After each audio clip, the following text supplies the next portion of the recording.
서울 한복판, 겨울바람이 골목 사이로 휘몰아치던 어느 날, 고층 빌딩들 틈에 끼어 마치 시간의 틈처럼 남겨진 오래된 동네가 있었다. 그곳엔 아직도 낡은 양철 지붕집이 남아 있었고, 밤이면 히터 소리가 윙윙 울려 퍼졌으며, 세상의 화려함에서 한참 벗어난 이들이 조용히 살아가고 있었다. 그중 한 사람이 바로 심옥남 할머니였다. 옥남 할머니에겐 가족이 없었다. 남편도, 자식도, 친척도 없이 홀로 살았다. 50살의 교통사고로 한쪽 눈을 잃은 뒤, 그녀는 혼자가 되었고, 생계를 위해 폐지를 주우며 살아가야 했다. 시장 사람들은 그녀를 심장님이라 불렀지만, 그녀는 그 말에 결코 불평하지 않았다. 내일 아침, 삐걱거리는 수레를 밀며 좁은 골목길을 돌았다. 녹슨 캔 하나, 빈 병 하나, 시간에 바랜 신문지 한 장도 허투루 넘기지 않았다. 햇살이 좋은 날이면 그녀는 이 빠진 미소로 지나가는 이들에게 인사를 건넸다. 하지만 오늘처럼 눈이 내리는 날엔 얼어붙은 길 위를 수레가 긁는 소리만이 들려왔다. 그날 밤 하늘에선 눈이 하얗게 쏟아졌다. 가는 먼지처럼 흩날리던 눈송이들이 지붕 위, 인도 위, 그리고 그녀가 입고 있는 해진 패딩 위에 조용히 내려앉았다. 텅 빈 수레를 끌며 그녀는 갈라지고 보랏빛으로 변한 손을 호호 불며 숨을 내쉬었다. 시장은 이미 해가 지기 전부터 문을 닫았고 거리에 남은 쓰레기도 거의 없었다. 그녀는 늘 다니던 골목으로 방향을 틀어 반지하방으로 돌아가려는 참이었다. 그런데 그 순간 우, 아, 아 울음소리였다. 매우 작고 약한, 마치 길에 버려진 새끼 고양이처럼 들렸다. 그녀는 걸음을 멈췄다. 그녀는 길 위에서 수많은 소리를 들으며 살아왔다. 바람 소리, 쓰레기를 뒤지는 쥐 소리, 술에 취한 사람의 중얼거림. 하지만 이건 분명 사람이었다. 아주 작고 여린 생명의 소리였다. 그녀는 고개를 돌리며 찡그렸다. 노쇠한 청각 속에 남아있던 마지막 본능이 그 소리의 방향을 알려주고 있었다. 가까운 거리에 있는 버려진 버스 정류장이었다. 그녀는 한 걸음, 또 한 걸음, 소리를 따라 발을 옮겼다. 낡은 신발 속으로 눈이 스며들어 발끝이 얼어붙는 듯 아렸다. 그 정류장은 오래전부터 버려진 곳이었다. 노선이 변경되며 사람들이 다니지 않게 되었고 벽엔 이끼가 피었으며 겨우 하나 남은 노란 전구만이 희미하게 깜빡이고 있었다. 그 불빛 아래 바람이 들이치는 벽 구석에 낡은 종이 상자 하나가 놓여 있었다. 그녀의 가슴이 쿵 내려앉았다.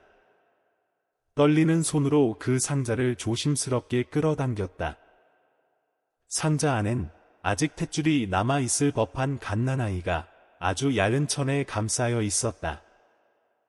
차가움에 빨갛게 물든 얼굴, 보랏빛이 된 입술, 꼭 감긴 눈으로 울고 있는 아이. 그리고 그 옆엔 낡은 종이 한 장과 조그만 손목에 묶인 빨간 실팔찌가 함께 놓여 있었다. 그녀는 그 자리에서 얼어붙은 듯 서 있었다. 그 순간 시간은 마치 정지된 듯했다. 무엇을 해야 할지 알 수 없었다. 누군가를 불러야 할까? 아니면 그냥 두고 갈까?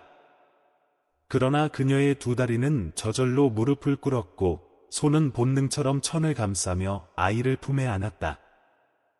아이는 여전히 울었고 작은 손은 떨리며 허공을 향해 움직였다. 바람이 거세게 불었다. 눈은 마치 폭풍처럼 내리기 시작했다. 그녀는 더 이상 생각하지 않았다. 어떤 말도 하지 않았다. 그저 아이를 가슴에 꼭 안고 어둠 속 골목길로 발을 내디뎠다.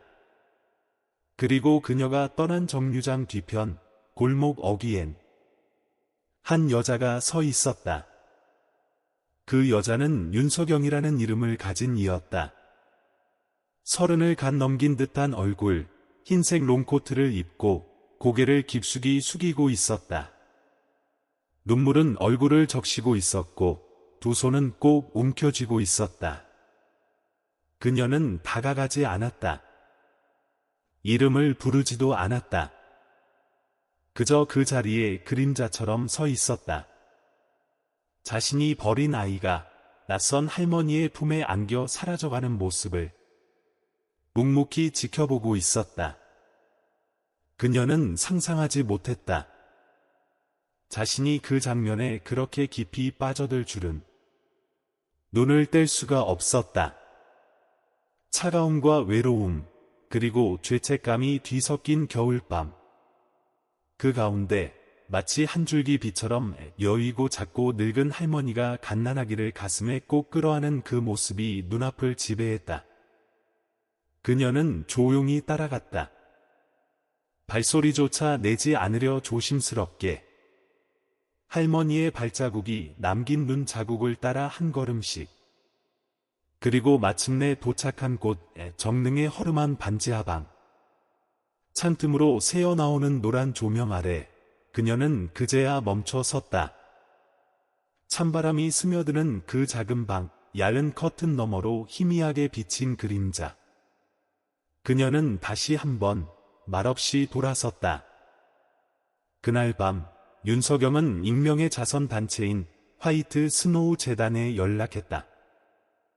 그리고 요청했다. 매달 일정 금액을 누군가의 이름으로 송금해달라고. 발신인은 남기지 않고 편지도 붙이지 않으며 어떠한 설명도 하지 않는 조건으로. 그렇게 매달 소액이 심옥남 명의의 통장에 입금되기 시작했다. 단 한마디 없이. 그것은 변명도 용서도 아니었다. 단지 죄책감 위에 올려놓은 조용한 배려였을 뿐이다. 정릉 골목의 반지하방은 습하고 어두웠다. 방 안의 유일한 불빛은 낡은 종이 상자 위에 놓인 작은 스탠드 조명뿐이었다. 철문을 닫고 찢어진 커튼을 바람막이 삼아 내린 그녀. 갓난아이는 니트천이 깔린 플라스틱 대야에 조심스레 눕혀졌다. 황급히 헌 옷더미 속을 뒤져 담요를 꺼내 덮어주자 아이의 볼은 조금씩 붉은 길을 되찾았다. 옥남 할머니의 손은 떨리고 있었다. 물을 데워보려 했지만 우유는 없었다. 방 안엔 곰팡이가 핀 쌀 한 봉지와 흐물거리는 고구마 몇 개밖에 없었다. 그녀는 바닥에 털썩 주저앉아 조용히 자고 있는 아이를 바라보았다. 아이의 호흡은 얕았지만 일정했고 작지만 생명이 살아있음을 증명하고 있었다. 이야! 할머니는 너에게 줄 게 없어. 그녀는 속삭였다. 주름진 손이 아이의 뺨을 조심스레 쓰다듬었다. 하지만 이 마음과 이 손, 그것만은 너를 위해 다 쓰고 싶구나. 그날 밤 그녀는 꼼짝도 하지 않고 대야 곁을 지켰다. 눈꺼풀조차 내리지 않았다. 아이는 그녀의 숨이 되었고 그녀의 삶에 이어진 새로운 심장박동이 되었다. 다음 날 아침 눈은 아직 녹지 않았다. 그녀는 대야를 품에 꼭 안고 낡은 외투로 아이를 둘둘 감싸선 다시 수레를 밀고 나갔다. 사람들은 놀라운 눈으로 그녀를 바라보았다. 시각장애인이, 폐지를 줍는 노인이 갓난아기를 품에 안고 있다는 사실은 상상조차 하기 어려운 일이었다. 그러나 이 동네 사람들은 묻지 않았다. 그들 또한 각자의 고통 속에 바빴기 때문이었다. 그녀를 늘 챙기던 구멍가게의 할머니가 조심스레 물었다. 심 할머니, 그 아이 키우시게요? 옥남은 아무 말도 하지 않았다. 다만 고개를 천천히 끄덕였고 다시 수레를 밀고 걸어갔다. 그녀의 앞을 향한 눈은 보이지 않았지만 어렴풋이 비치는 겨울 아침의 빛을 따라 꿋꿋이 걸음을 옮겼다. 처음 일주일은 혼돈 그 자체였다. 아이는 밤낮 없이 울었고 그녀는 기저귀를 가는 방법도 몰랐으며 어떻게 안아야 울음을 멈추는지도 몰랐다. 매일 밤 아이는 열이 났고 매일 아침 그녀는 익숙한 식당들을 돌며 쌀가루나 묽은 죽을 구걸하다시피 얻어왔다. 그러나 어느새 마치 운명처럼 그녀는 아이를 품에 안는 법을 배웠고 그 울음이 배고픔인지 추위인지 외로움인지 알아듣게 되었다. 그 아이는 단지 길에 버려진 존재가 아니었다. 그녀가 가슴으로 낳은 아이였다. 한 달쯤 지났을 무렵 그녀의 통장에 작지만 의미 있는 입금이 있었다. 우유를 사고 기저귀를 사며 필요한 것들을 조금이나마 마련할 수 있을 만큼. 송금 내역에는 단지 한 줄의 화이트 스노우 재단이라고만 적혀 있었다. 그녀는 동네를 돌며 물었다. 누가 보낸 건지, 어떤 곳인지. 하지만 아무도 알지 못했다. 전화번호도, 주소도, 설명도 없었다. 처음엔 조금 무서웠지만 은재를 키우기 위해선 그 손길을 거절할 수 없었다. 그리고 그 이후로도 마치 기적처럼 그 돈은 매달 빠짐없이 도착했다.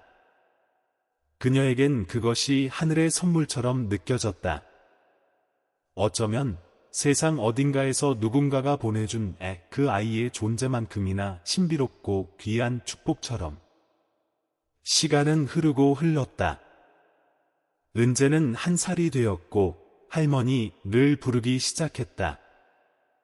그녀가 기침을 하면 옷자락을 잡았고 그녀가 쓰러질 듯 지쳐 있으면 기어와 이마에 손을 얹었다. 마치 하늘에서 내려온 작은 천사처럼. 그 즈음 그녀의 마지막 남은 시련마저 사라졌다. 봄철 감기로 며칠을 앓고 난 뒤 왼쪽 눈에서 빛이 완전히 사라졌다. 하지만 그녀는 무섭지 않았다. 다른 빛이 있었으니까 은재의 웃음, 울음, 그리고 할머니라 부르는 그 목소리. 그렇게 그들의 겨울은 이어지고 있었다. 9살 은재는 자신이 알고 있던 모든 것과 분리되었다. 할머니, 어둡고 눅눅한 반지하 방, 밍밍한 곡물우유 냄새, 매일 아침 들리던 라디오의 잡음. 보육원에서 그는 단지 버려진 아이들 명단의 한 줄일 뿐이었다. 하지만 은재에게 있어 상실은 단순한 상태가 아니었다. 그것은 평생을 메울 수 없는 깊고도 차가운 구멍이었다. 처음 며칠 밤 그는 이불장 속으로 숨었다. 얼굴을 닦던 아직 세제 냄새가 배어있는 할머니의 헌 수건을 품에 안고 그는 소리내어 울지도 못했다. 그냥 수건에 얼굴을 파묻고 그 울음이 어디선가 할머니에게 닿기를 간절히 바랐다. 보육원에 온 지 일주일쯤 지났을 무렵 한 여자가 나타났다. 검은색 울 코트를 입고 머리는 단정히 묶었으며 약하게 비가 내리는 날에도 선글라스를 끼고 있었다. 그녀는 자신의 이름을 밝히지 않았다. 단지 이렇게 말했다. 특별히 한 아이를 후원하고 싶은 자원봉사자입니다.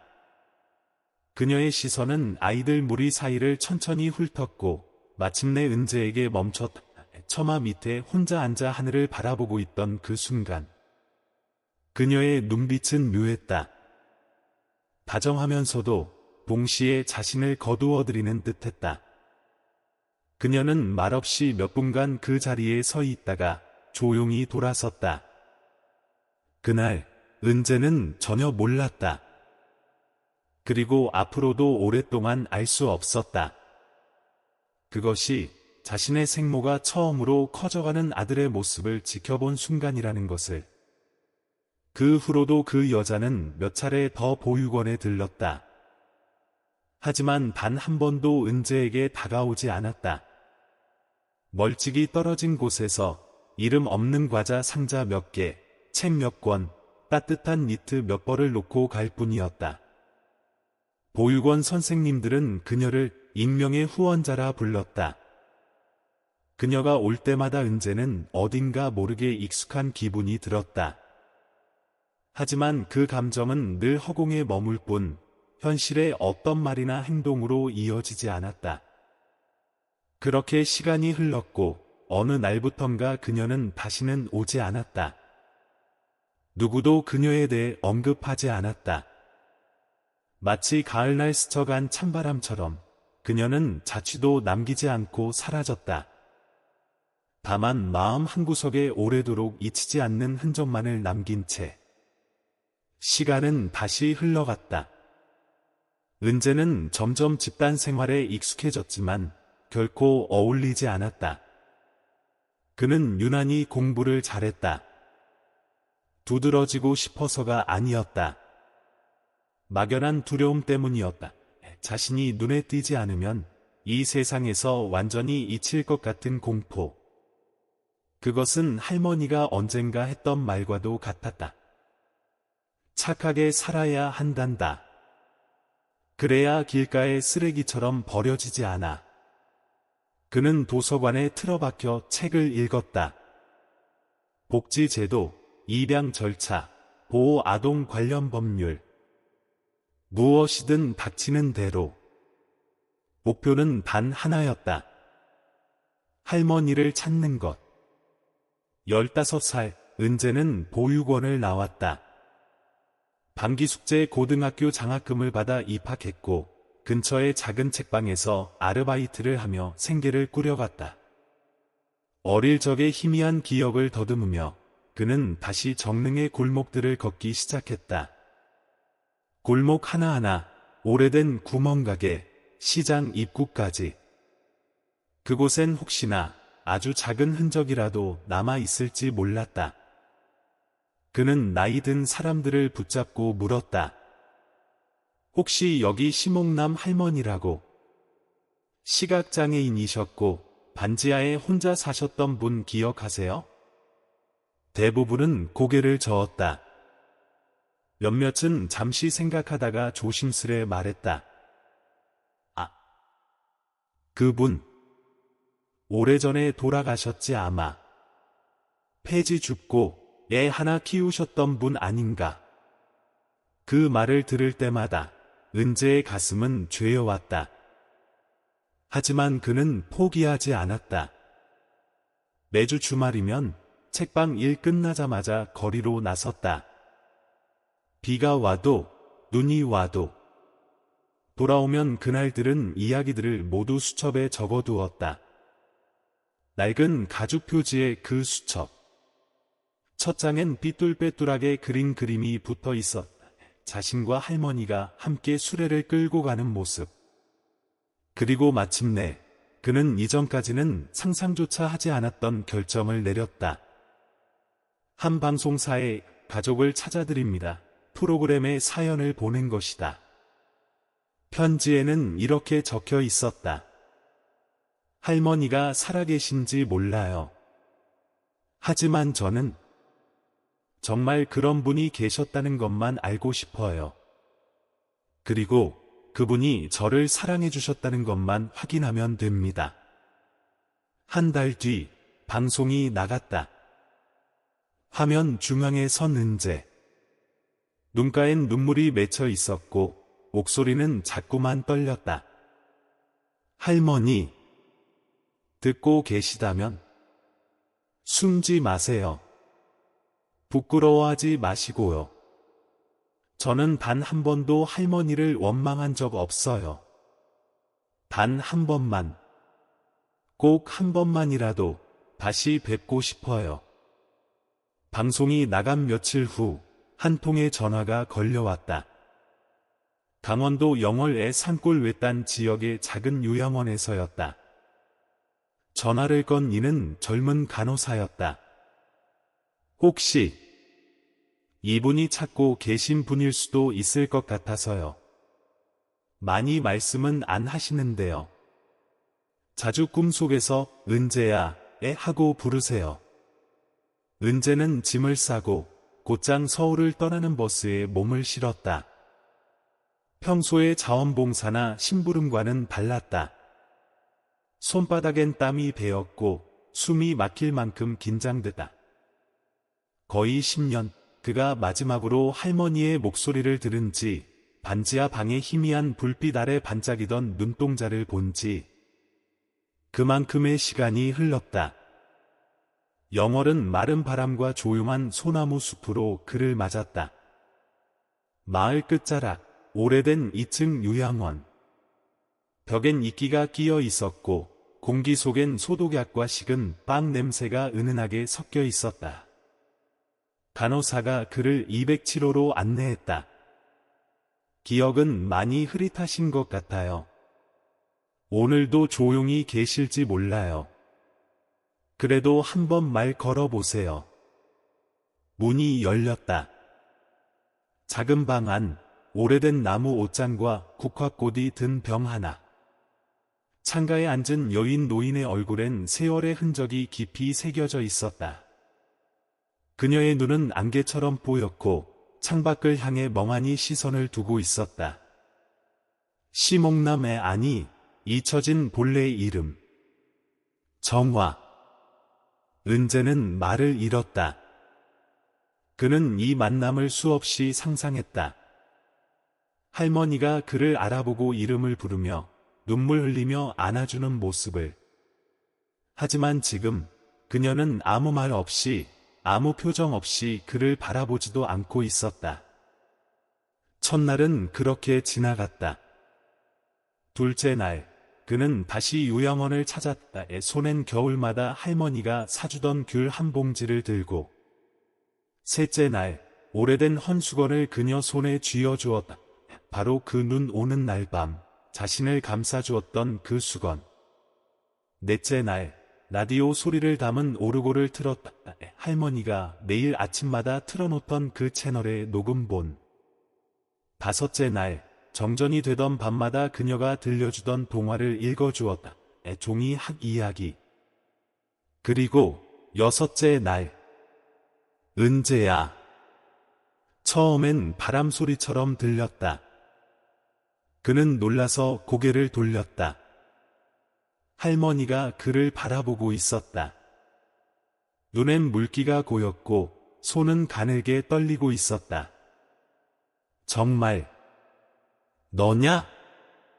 은재는 아무 말도 하지 못한 채 고개를 끄덕였다. 입술을 꼭 깨문 채 심장은 미친 듯이 요동쳤다. 할머니는 미소 지었다. 중풍으로 일그러졌지만 그 어떤 빛보다도 따뜻한 눈빛이었다. 돌아올 줄 알았어. 비록 늦더라도. 그 말은 은재의 가슴을 한순간에 무너뜨렸다. 그는 무릎을 꿇고 그녀의 손을 붙잡았다. 그리고 끝내 울음을 터뜨렸다. 그날 밤 그는 할머니 곁에 있고 싶다고 부탁했다. 단 한순간도 떨어지지 않겠다고. 그는 침대 곁에서 등을 기대어 마른 손을 꼭 잡았다. 그녀는 숨을 쉬듯 이야기했다. 첫눈 오는 날 정류장에서 만난 이야기, 빵 상자 아래 숨긴 쪽지 이야기, 그리고 그날 이후로 15해 동안 이어진 꿈의 조각들. 내 이름을 남기지 않았던 건 내가 나 같은 장님 폐지 할머니 때문에 죄책감 같은 걸 지고 살지 않길 바랐기 때문이야. 억지로 품지 않아도 사랑은 가는 거란다. 은재는 고개를 저으며 되뇌었다. 아니에요. 할머니는 짐이 아니었어요. 단 한 번도요. 그리고 다음 날 아침. 은재는 여전히 그녀의 손을 잡고 잠든 채 눈을 떴다. 하지만 그녀의 손은 차갑게 식어 있었다. 심정화에 그가 알던 세상에서 가장 가난했던 여인의 그녀는 마지막 꿈을 다 꾸고 평온히 눈을 감았다. 할머니의 장례가 끝난 후 은재는 서울로 돌아왔다. 투마는 유골함 하나, 그리고 어디에도 담기지 않는 수많은 기억들이 함께였다. 그는 자신의 작업실 창가에 작은 도자기 항아리를 조심스레 놓았다. 내일 아침 햇살이 드는 자리에 할머니가 늘 말하던 그곳. 아침 햇살은 뼈에도 좋단다. 마음에도.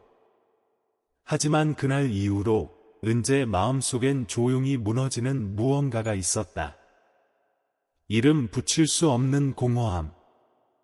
마치 세상이 하나의 작은 고정핀에 의해 간신히 버티고 있었는데 그 핀이 뽑혀버린 느낌이었다. 바로 그때 그의 눈에 익숙한 단어가 다시 등장했다. 화이트 스노우 파운데이션. 요양원에서 받은 마지막 청구서 하단, 작은 글씨로 적혀 있었다. 주요 기부자, 화이트 스노우 파운데이션. 개인명의 송금 위임, 윤석영. 그 이름이 윤석영. 그의 뇌리를 강하게 울렸다. 낯설지 않았다. 하지만 한동안 그 의미를 떠올릴 수 없었다. 은재는 노트북을 열고 검색을 시작했다. CEO 윤석영. 화이트 스노우 재단 이사장. 서울 강남구 본사. 자선사업가이자 기업 경영자. 검색 결과 중 하나의 사진이 떠올랐다. 중년 여성. 단정하게 정리된 머리카락. 날카롭지만 슬픔이 담긴 눈빛. 그 눈빛. 그는 본 적이 있었다. 아주 오래전. 보육원 처마 밑. 멀리서 자신을 바라보던 그 여자. 이름 없는 과자 상자, 말없이 두고 간 니트 옷까지, 그리고 아무 인사 없이 사라진 뒷모습. 갑자기 그의 숨이 가빠졌다. 온몸이 얼어붙는 것 같다. 의자에서 벌떡 일어난 그는 책상이 흔들리며 의자를 쓰러뜨렸다. 혼란, 동요, 분노, 그리고 의심.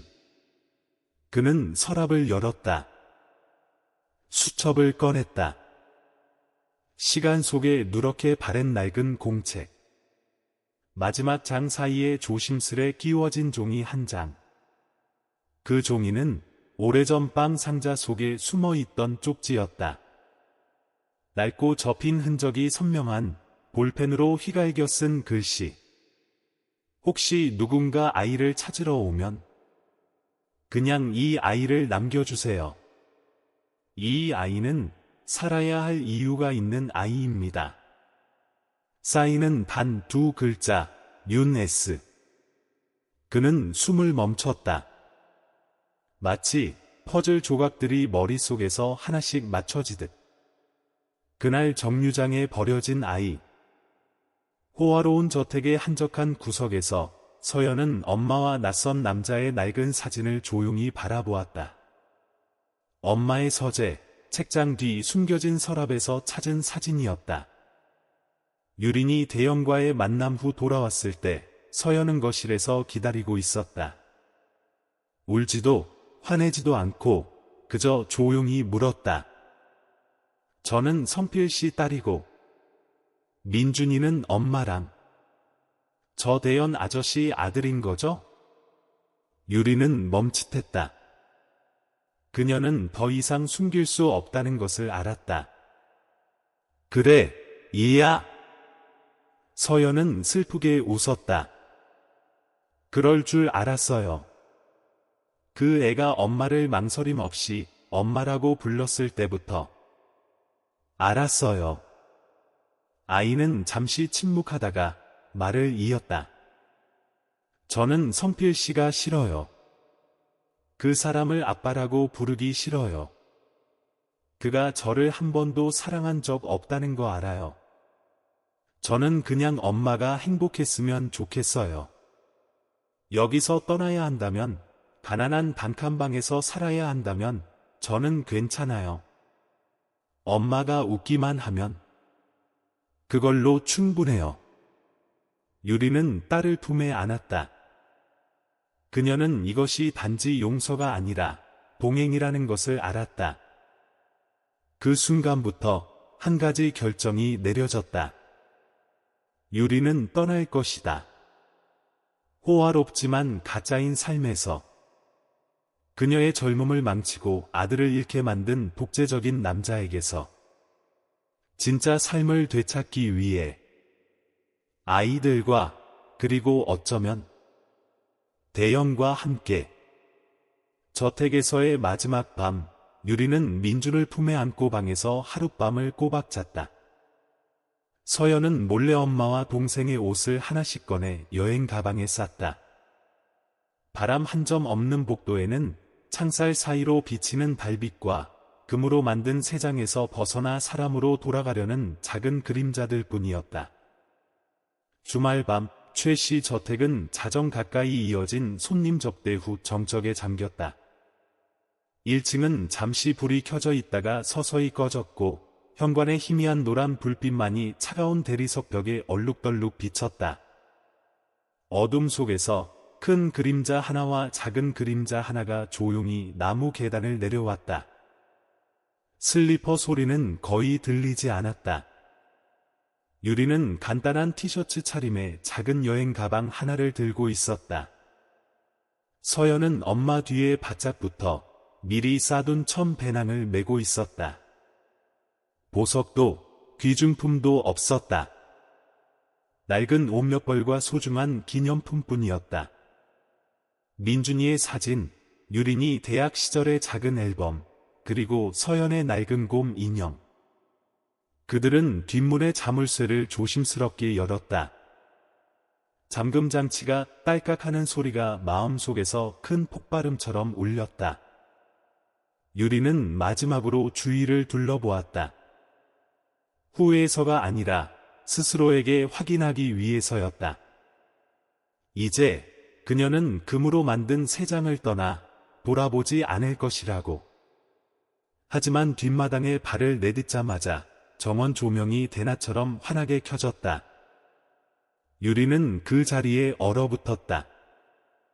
선필 씨가 서 있었다.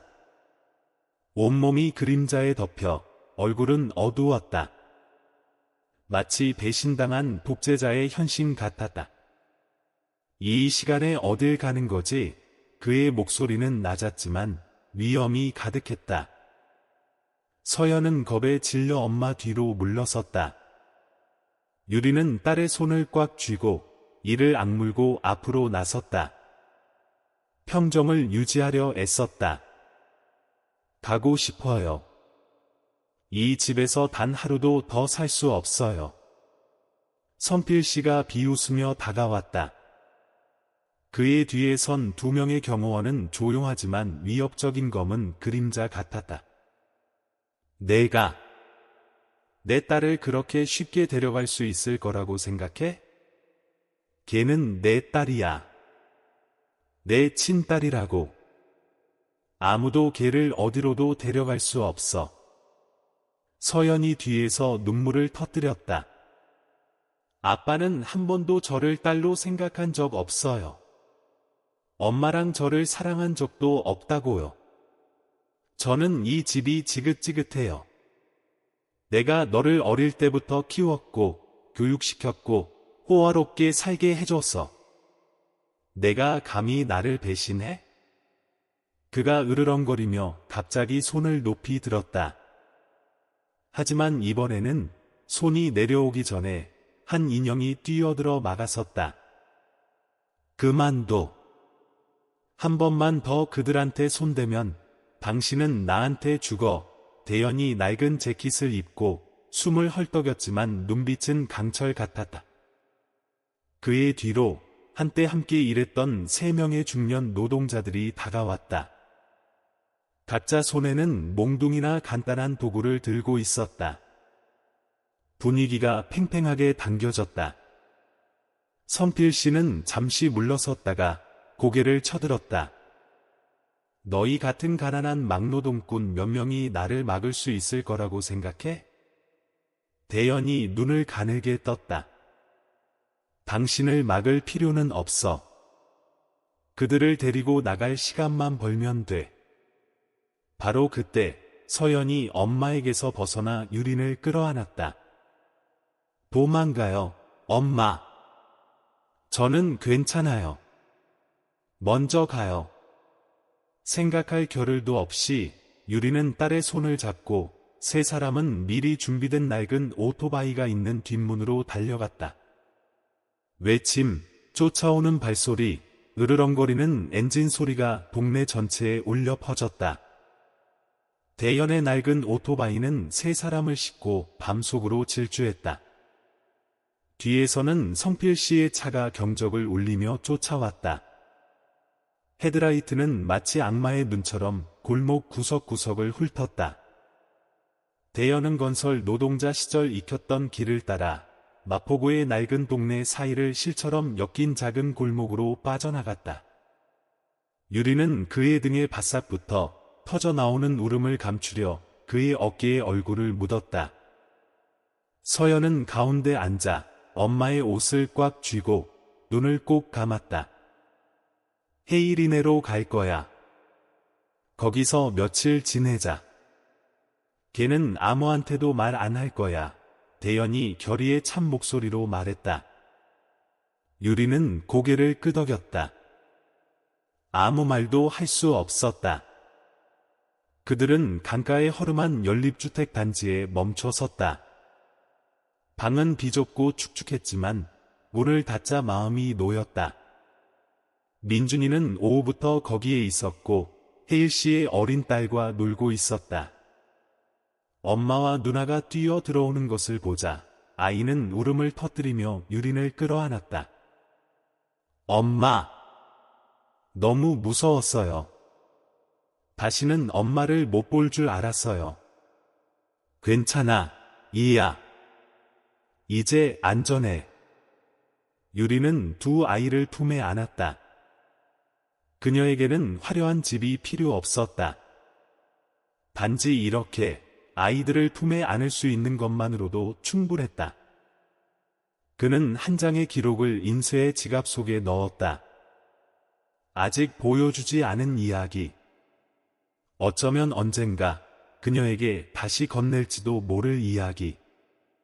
그날 저녁, 은재는 정릉의 뒷산 언덕으로 향했다. 손에는 작은 나무 팻말과 몸망치, 그리고 백합 한 송이가 들려 있었다. 그가 도착한 곳은 사람들이 거의 찾지 않는 오래된 공동묘지 끝자락. 정확한 묘소는 없었지만 그곳은 그녀가 생전에 자주 걷던 길목이었다. 은재는 조심스레 땅을 고르고 작은 팻말을 세웠다. 그리고 그 위에 이렇게 적었다. 심정화 앤 나의 눈, 나의 빛, 나의 가족. 그 옆에 백합을 놓고 오래도록 앉아 있었다. 하얀 눈이 다시금 내리기 시작했고 그의 어깨 위에 천천히 쌓여갔다. 바람이 불고 어딘가 멀리서 라디오 소리가 들려오는 듯했다. 그는 눈을 감았다. 그리고 속삭였다. 할머니, 이제 제가 대신 이어갈게요. 당신이 지켜줬던 세상, 당신이 남긴 사랑. 그걸 누군가에게 다시 전하고 싶어요. 그날 밤, 그는 SNS에 사진 한 장과 함께 짧은 글을 올렸다. 작은 팻말, 눈 덮인 언덕, 그리고 백합. 당신은 나의 시작이자 끝이었습니다. 그리고 지금부터는 당신의 이야기를 많은 사람들에게 전하겠습니다. 심정화의 눈 내리는 집 곧 시작합니다. 그 게시물은 며칠 만에 수천 개의 공유와 댓글을 받았다. 저도 할머니 손에 자랐어요. 이 이야기를 들으며 울었어요. 감사합니다. 우리 모두 누군가의 심정화였고 은재였을지 몰라요. 정화 할머니의 장례식에 어떤 여자가 조용히 다녀갔다고요? 며칠 뒤 유양원 간호사에게서 걸려온 전화는 은재를 멈칫하게 만들었다. 정확하진 않지만 분명히 봤어요. 검은 코트의 얼굴을 반쯤 가린 여성이 조용히 헌화를 하고 끝까지 한마디 말도 없이 떠났어요. 직원들 중엔 아무도 모르는 사람이었고 그녀는 우는 것 같았어요.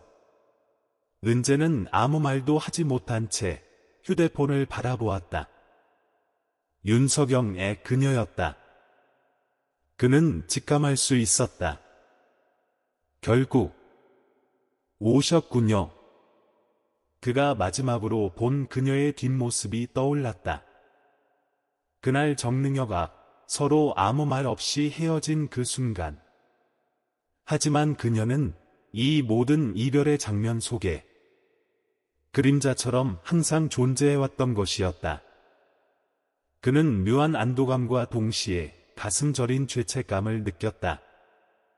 서로 이해하고도 끝내 말하지 못한 것들이 있었다. 며칠 후 오케이넴즈 스노우 하우스의 준비는 본격적으로 시작되었다. 서울 북부 외곽, 오래된 폐가를 리모델링한 그곳은 은재가 할머니와 함께 살던 반지하 집을 떠올리게 했다. 벽은 따뜻한 미색으로 칠해졌고 작은 도서관, 주방, 음악방, 상담실이 마련되었다. 누구나 와서 쉴 수 있는 공간. 가난하거나 상처받았던 사람들, 특히 외로운 노인들과 자립을 준비하는 청년들이 머무를 수 있는 집. 정식 개소를 앞두고 있던 어느 날, 은재는 뜻밖의 전화를 받았다. 안녕하세요. 혹시 심정화의 눈 내리는 집 은재 대표님 맞으신가요? 낯선 남자의 목소리였다. 저는 방송사 작가입니다. 최근 온라인에 올라온 이야기 감명 깊게 봤습니다. 혹시 방송 인터뷰 가능하실까요? 이 이야기를 많은 이들과 나누고 싶습니다. 은재는 망설였다. 이건 개인의 고백이자 한 사람의 삶에 대한 애도였다. 하지만 동시에 누군가에게는 위로가 될지도 몰랐다. 그는 조용히 대답했다. 좋습니다. 단, 할머니의 이름은 꼭 기억해 주세요. 그분의 이름은 심정화입니다. 며칠 뒤 방송이 나갔다. 화면 속 은재는 담담하게 이야기를 풀어갔다. 정릉의 겨울, 눈 내리던 밤, 빵 상자 안에 아이, 그리고 그를 안아준 장님 폐지 줍는 할머니. 카메라가 그의 손을 비추었다. 그 손에는 여전히 오래된 수건이 감겨 있었다. 저는 이 수건 하나로 살아왔습니다. 그리고 지금 이 수건으로 세상을 닦아내고 싶어요. 방송이 나간 그날 밤, 심정화의 눈 내리는 집 홈페이지는 수천 건이 접속으로 폭주했다. 누군가는 내가 은재였어요 라고 댓글을 남겼고, 누군가는 우리 할머니 생각나서 울었습니다 라며 밤새 이야기를 공유했다. 그러던 중 익명의 메일 한 통이 도착했다. 제목, 죄송합니다. 그리고 감사합니다. 내용은 짧고 간결했다. 나는 너무 늦게 다가갔습니다. 하지만 당신이 그분을 지켜준 덕분에 이제야 용서받은 기분입니다. 당신을 응원합니다. 항상. 서명란은 비어 있었지만 은재는 알 수 있었다. 그녀였다. 윤석영. 그날 이후 눈 내리는 집엔 한 가지 변화가 생겼다. 재정 항목에 매달 기록되는 익명의 고액 기부. 이름 없는 헌화, 매주 배달되는 백합 꽃다발. 직원들도 입소자들도 아무도 묻지 않았다. 그저 모두가 그 꽃을 그분의 것이라 불렀다. 겨울이 깊어가던 어느 날, 눈이 유난히 많이 내렸다. 은재는 창밖을 바라보며 조용히 중얼거렸다. 오늘도 오셨네요. 정문 앞 눈밭 위에 조용히 놓인 꽃다발 하나. 그 옆엔 작은 메모지가 있었다. 그날 아이를 안고 떠났던 순간부터 나는 내일 눈 오는 날마다 죄를 껴안고 살았습니다. 하지만 지금은 당신이 보여준 용기로 살아갈 힘을 얻었습니다. 그는 메모지를 가슴에 품었다. 말없이 오래도록 눈 내리는 하늘을 바라보았다. 그날 밤 그는 옥남 할머니 사진 앞에 앉아 작은 나무판 하나를 꺼내 글을 새겼다. 용서는 말로 이루어지는 것이 아니라 한 사람의 삶을 바꾸는 온기에서 시작된다. 그 문장은 눈 내리는 집 입구에 걸렸다. 그 이후로 수많은 사람들이 그 문장을 읽으며 문을 열었다. 누군가는 울며 들어왔고 누군가는 웃으며 나갔다. 그리고 은재는 매번 그 자리에서 맞았다. 마치 오래전 그날 눈 덮인 새벽 상자 속 아이를 안아준 그 손길처럼 심정화에 눈 내리는 집이 정식으로 개소한 날 서울엔 보기 드문 대설주의보가 내려졌다. 그럼에도 불구하고 수십 명의 사람들이 그 작은 집을 찾았다. 기자들, 자원봉사자, 후원자, 그리고 과거의 상처를 지닌 이들. 그날 은재는 한복을 단정히 입고 현관 앞에서 모든 손님을 맞았다. 그는 따뜻한 유자차를 직접 따라주며 이렇게 인사했다. 이 집은 한 할머니의 따뜻한 손에서 태어났습니다. 오늘 이 공간은 여러분의 두 번째 집이 되기를 바랍니다. 행사가 끝난 뒤 그는 조용히 작은 방으로 들어갔다. 그 방은 생전에 할머니가 쓰던 반지하 방을 재현해 놓은 공간이었다. 낡은 라디오, 오래된 손수건, 그리고 낮은 책상 위엔 유골함 하나가 놓여 있었다. 그는 무릎을 꿇고 앉아 입을 열었다. 할머니, 다 끝났어요. 이제 이 집은 많은 사람들에게 따뜻한 품이 될 거예요. 잠시 침묵이 흘렀다. 그는 조심스럽게 유골함 옆에 작은 나무함을 열었다. 그 안에는 그녀가 남긴 마지막 편지가 들어 있었다. 은재야, 너는 나에게 하늘이 준 기적이란다. 나는 눈이 보이지 않았지만 너로 인해 세상을 다시 보게 되었어. 내가 웃을 때 나는 세상을 가진 것 같았고 내가 울 때 내 가슴은 찢어지는 듯 했단다. 그날 처음 너를 안았을 때 너는 너무도 작고 연약했지만 내 품에 안긴 그 따뜻함은 지금까지도 잊을 수가 없단다. 나는 너에게 아무것도 해준 것이 없는데 너는 내게 모든 것을 주었어.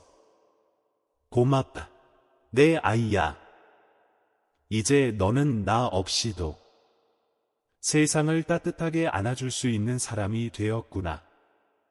할머니는 너를 만나 정말 행복했단다. 그는 천천히 편지를 접었다. 마치 시간을 눌러 담듯 아주 조심스럽게. 그 순간 창밖에서 작은 아이의 웃음소리가 들려왔다. 그리고 따뜻한 겨울 햇살이 방 안으로 스며들었다. 은재는 창밖을 보며 조용히 말했다. 이제 진짜 시작이에요, 할머니. 그는 자리에서 일어나 문을 열었다. 눈이 쌓인 마당, 아이들이 눈사람을 만들고 있었다. 그 가운데 한 아이가 손을 흔들며 외쳤다. 은재 아저씨, 같이 해요. 그는 웃었다. 그리고 느릿하게 걸어나가 아이들 곁에 앉았다. 그날 정릉엔 하얀 눈이 오래도록 내렸다. 마치 할머니가 웃으며 내려다보는 듯이. 봄이 찾아왔다. 하얗던 눈은 녹아내리고 심정화의 눈 내리는 집의 마당엔 작은 꽃들이 피어났다. 복수초, 민들레, 그리고 할머니가 좋아하시던 하얀 수선화. 은재는 매일 아침 가장 먼저 거실 창문을 열고 마당을 바라보았다. 그는 늘 중얼거렸다. 할머니, 오늘도 좋은 날이에요. 시간이 흘렀다. 눈 내리는 집은 단순한 쉼터를 넘어 이야기를 가진 이들의 집이 되었다. 각자의 상처를 가진 아이들과 노인들이 이곳에서 서로를 보듬고 고요한 치유의 시간을 보냈다. 그해 겨울, 은재는 책 한 권을 출간했다. 제목은 단순했다. 눈 내리는 집. 표지엔 한 장의 사진이 실렸다. 작은 손수건이 바람에 날리는 모습. 그 뒤로 흐릿하게 보이는 백발의 할머니와 어린 소년이 마주보며 웃는 장면. 책의 마지막 장에는 이렇게 쓰여 있었다. 이 이야기는 단 한 사람의 사랑에서 시작되었다. 그 사람의 이름은 심정화다. 세상은 그녀를 몰랐지만 나는 그녀를 영원히 기억할 것이다. 그리고 이 집에 들어오는 모든 이들이 그녀의 손길을 느낄 수 있기를 바란다. 세상은 차갑지만 한 사람의 따뜻함은 100년의 겨울도 녹일 수 있다. 책은 조용히 퍼져나갔다. 베스트셀러가 되진 않았지만 읽은 사람들은 눈물 섞인 리뷰를 남겼다. 내가 찾던 위로였습니다. 엄마 생각이 나서 한참을 울었어요. 나도 누군가의 눈 내리는 집이 되고 싶어요. 그리고 몇 달 후, 오케이넴즈 스노하우스는 전국 여러 지역으로 확장되기 시작했다. 청주, 부산, 광주, 제주. 그곳엔 작은 정화들이 살아 숨쉬고 있었다. 마지막으로, 은재의 책상 위엔 항상 놓인 것이 하나 있다. 바로 할머니가 마지막으로 손에 쥐고 계셨던 손수건. 그리고 그 옆엔 작게 접힌 쪽지 한 장이 있다. 눈이 오면 너는 다시 돌아올 거라 믿었다. 내 아이야. 내가 사라져서 정말 고맙다. 이 이야기를 끝까지 들어주셔서 진심으로 감사합니다. 한 사람의 작은 온기가 누군가의 인생을 얼마나 따뜻하게 바꿀 수 있는지를 함께 느껴주셨다면 그것만으로도 이 이야기는 충분한 의미가 있습니다. 혹시 여러분의 마음 한켠이 조금이라도 따뜻해졌다면 구독과 좋아요로 이 따뜻함을 더 많은 사람들과 나눠주세요. 당신의 작은 클릭 하나가 또 다른 감동을 만들어냅니다. 우리 함께 세상에 더 많은 심정화와 은재의 이야기를 퍼뜨려요. 고맙습니다. 늘 당신의 마음을 응원합니다.